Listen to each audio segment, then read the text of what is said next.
Welcome back to the Property Tank. I'm PK, bringing you unfiltered property insights every Monday, powered by littlefish.com and our ReadyBuild solutions, the best value in knockdown rebuilds and dual occupancy.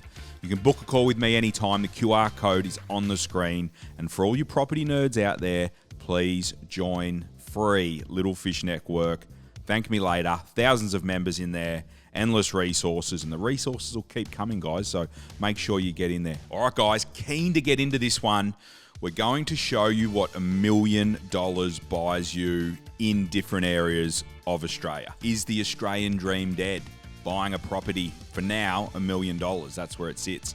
But that's the topic that got us wanting to talk about this. After we talk about these examples, we'll dive into, is the Australian dream of buying a home dead? And I don't think it is. I think it's just dialing your expectations, figuring out exactly what you want and what you need, and what's the suburb and where's the suburb.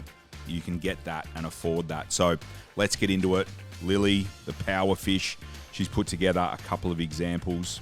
First one, and Bonnie will bring it up on the screen.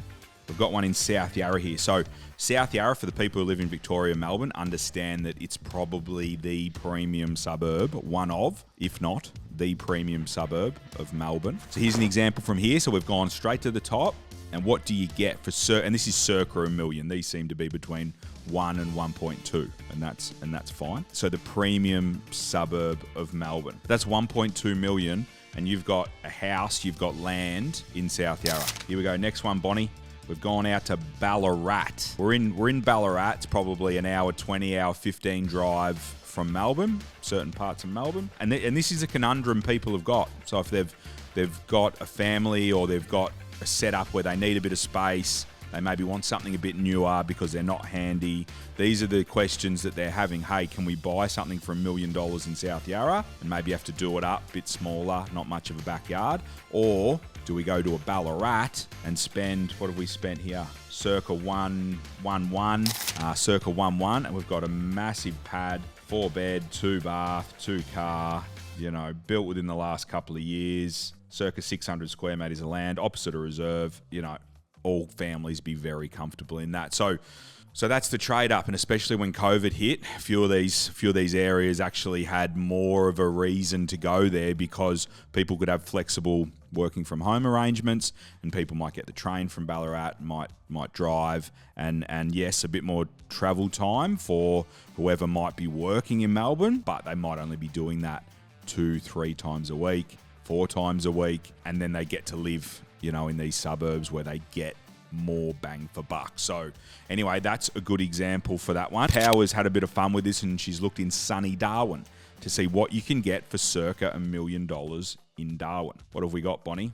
Here we go. 5 bed, 3 bath on 5 hectares. Is that 50,000 square metres of land, if my maths is correct? Circa 117. What have we got? Wowee. It's massive. It's a resort. It's a bit dated. That's fine. It's got the pool. It's massive. It's a ranch. It's a farm. Out of control. But there you go. A few examples of where you can spend that circa 1 million to 1.2 million and what you get. Now, these are drastic examples. We've found the premium suburb of Melbourne, versus getting out to that sort of hour 20 drive away from Melbourne, which I think that's probably around where it sits. People that follow along know I live in Geelong. That's circa an hour, heading home over the West Gate, a bit further, until they get that bloody next river crossing done. But yeah, that for me isn't a bad play if you appreciate, the regional parts of Victoria and you want to live there. But I reckon that's about the cusp. So looking at the example in Ballarat, fair bit of bang for buck. Do you think if you buy one of these spaces that it will go up in money if you buy somewhere further away? Bit of capital growth, Power. So Power's going down the investment route. To be honest, Power, the South Yarra one, for me, is definitely a better asset. So we need to look at it from okay, what do I need to live? How many kids have I got or planning to have? What do I need a backyard? Do I need this space? All this sort of stuff. Then you've got, hey, if it's got that investment swing to it, like you're alluding to, Power, that South Melbourne semi-detached 2-bedder that can be renovated is definitely going to have more upside. They're not making any more land in South Yarra. Down in your Ballarats, your Bendigos, your Geelongs, out your eastern corridors, heading up north into your Lorimer's and all these sorts of areas, they do get subdivided out. So more property does become available, and that house, if Bonnie can bring it up again, the one in Ballarat, that one will be replicated as land gets released. So the capital growth of that will be stunted based on the supply that type of dwelling in those type of estates will sort of keep churning out. The one in South Yarra, they don't make any more. So, PK, is the Aussie dream dead? Is the Aussie dream dead? Yes, let's get back on topic. Is the Aussie dream dead? No, it's not. It's just changed. It's just evolved. I was chatting to Power the other day when we were getting set for this, and I've had these conversations with my parents that they had to buy back when they had to buy. So, call it 40 odd years ago.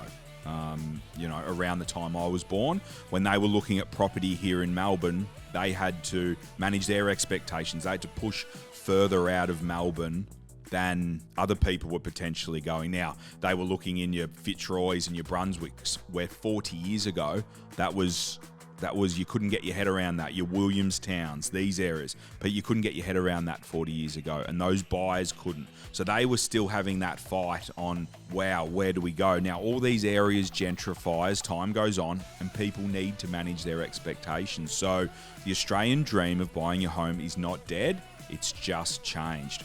So like I said, if Bonnie brings up that example, that South Yarra example, that's a 1.2 renovator in one of the most, if not most premium suburbs here in Melbourne. So to get that, as you head further out with your suburbs, it's going to become cheaper. That opportunity will get cheaper.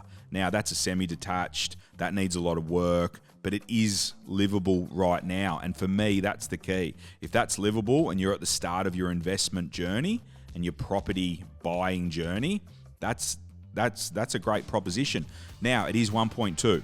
1.2 still not chump change. So let's remember that. But like I said, as you go further out into the suburbs, you will then open up these cheaper opportunities, but they will be of that nature. But roll your sleeves up, do the hard work. For me, it's about wrestling suburb and what product I'm getting. So the better suburb you find and you want to get into, the lesser the product. The better the product, like we looked at that thing in Ballarat, the better the product, lesser the suburb. All right, team, and before I leave you from this rainy Monday here in Melbourne, Power and I worked on 3 tips. 3 tips I want to give you that you should be working on if you're looking to get onto that real estate ladder, or you're looking to help someone, or you think you could forward this to somebody who's in that conundrum of, all right, cool, everything's expensive, the media tells me that I can't get in, how am I going to get in? So the 3 tips I've got: working on your career and your salary. Okay, so getting to a point where you're getting the earnings and your serviceability high enough that the bank looks at you and says, hey, this is going to be your budget, and it's healthy enough that you can actually get something that works for you. So working on yourself, working on your salary, working on your career.